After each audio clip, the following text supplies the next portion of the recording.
सोमवार से सोमवार तक का सावन आया है, ये 72 वर्ष के बाद आया। आपको कल कथा में कहा था। इसके पीछे के भाग में यदि पीला चंदन लगाकर, अग्र भाग में लाल चंदन लगाकर आप जिस समय पर पूजन करेंगे और धतूरा चढ़ाने का समय आए, उस समय पर जब आप समर्पित करेंगे तो ये भाव से समर्पित करें कि हमारे घर में जो क्लेश है वो समाप्त करें भोलेनाथ, और श्री शिवाय नमस्तुभ्यम बोलकर वो धतूरा भगवान देवादिदेव महादेव को समर्पित करिए। उसका फल फिर हमें बताना कि उसका फायदा मिला कि नहीं मिला। और मेरा निवेदन सभी मेरी जीजियों से, मेरे जीजाओं से, मेरी बेटियों से, बेटाओं से, मेरी माताओं से, श्रावण के महीने के जितने सोमवार रहें, प्रत्येक सोमवार को शंकर जी का अगर मंदिर जा सको तो ठीक है, ना जा सको तो शिखर का दर्शन, और वो भी ना कर सको तो अपने घर में जो शिवलिंग है उस पर 3 बार, 3 छोटा सा लोटा ले लो, बड़ा लोटा ले लो, कैसा भी 3 बार शिव जी का नाम लेकर 3 बार जल को अवश्य चढ़ाओ। जितने सोमवार पड़े श्रावण के महीने में आप 3 बार, भले 1 लोटा जल है उसी को रोक रोक कर 3 बार चढ़ाओ, और 3 बार चढ़ाओ। जैसे शिव मंदिर में 3 ताली का नियम है, सावन महीने में 3 लोटा अर्थात 2 लोटा जल पर रुककर 3 बार अगर जल चढ़ाया जाता है तो ब्रह्मा, विष्णु और महेश उस जल को स्वीकार कर कर तेरे घर का भंडार भर दे। श्रावण में अगर शिव के मंदिर नहीं जा सकते तो अपने घर में जो शिवलिंग है उस पर जल चढ़ाओ।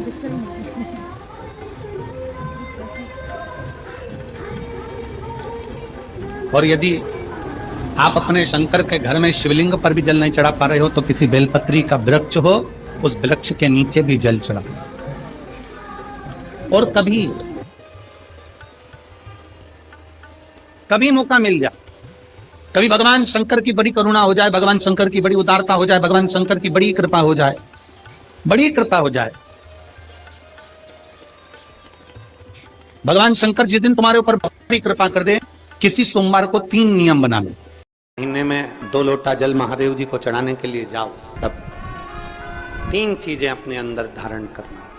पहले नंबर का तो 2 लोटा जल जब घर से लेकर जाओ तो जरूरी नहीं कि दोनों हाथों में लेकर आओ, 1 लोटे के ऊपर दूसरा लोटा रखकर दूसरा हाथ से अगर कोई काम हो, पल्लू लेना हो या कोई कार्य हो तो कर सकते। 3 कार्य में से एक कार्य बाबा को 2 लोटा जल, दूसरा कार्य बेलपत्री के वृक्ष के नीचे बैठकर भगवान शिव की मंत्र जाप करना, और तीसरा कार्य सावन के महीने में प्रयास करना कि एक वृक्ष बेलपत्री का जरूर लगाना जो वृक्ष बढ़ सके और आने वाली पीढ़ी के लिए आपको कथा में कहा था कि श्रावण के महीने में मेरे देव आदिदेव महादेव की दुगनी भक्ति, मतलब 1 लोटा जल नहीं, कितना 2 लोटा जल शिव को समर्पित करते। जा रहे हैं सब, 2 लोटा जल बाबा को समर्पित करते।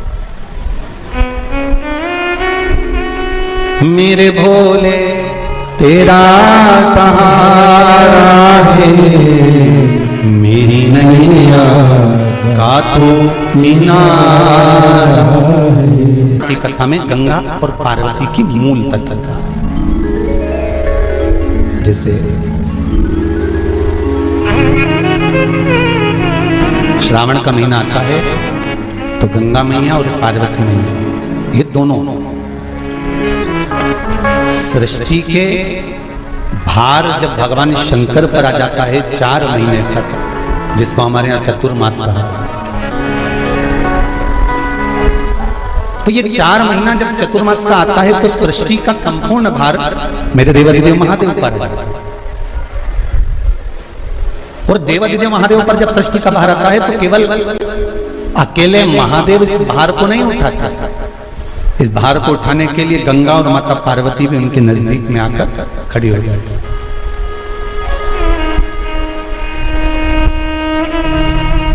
देखिए बड़ा सुंदर संवाद, ध्यान रखिएगा जरा श्रावण शिव महापुराण की कथा का।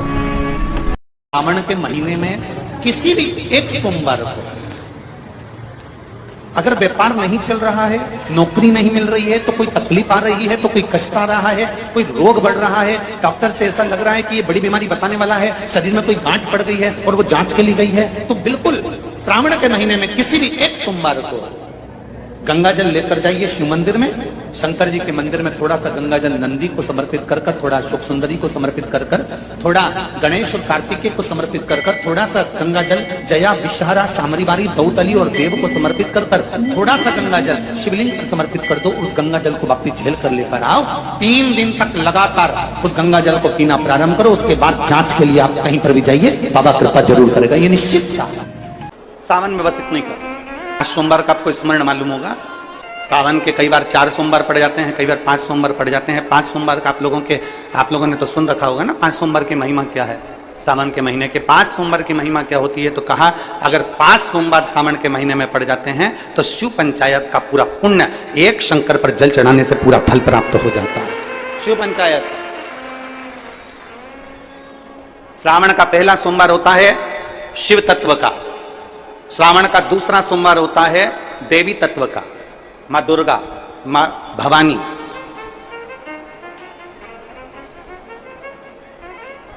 आप लोगों ने शिव पंचायत शिव महापुराण की कथा पहले बाची आप लोगों ने सुनी होगी, उसमें शिव पंचायत का वर्णन करा था। 5 देव,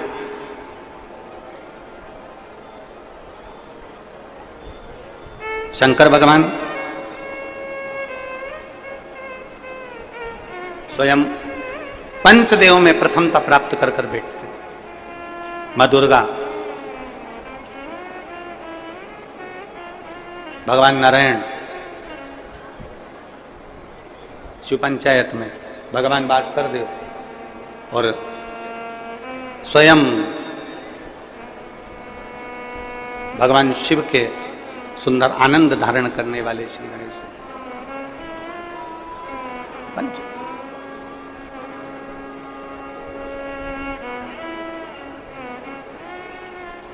अब प्रथम में शिव, दुर्गा, नारायण, भास्कर देव, गणेश जी, ये सब भगवान शिव की पंचायत के अंतर्गत विराजमान होते हैं और ये 5 सोमवार का फल हमें प्रदान करते हैं। 5 सोमवार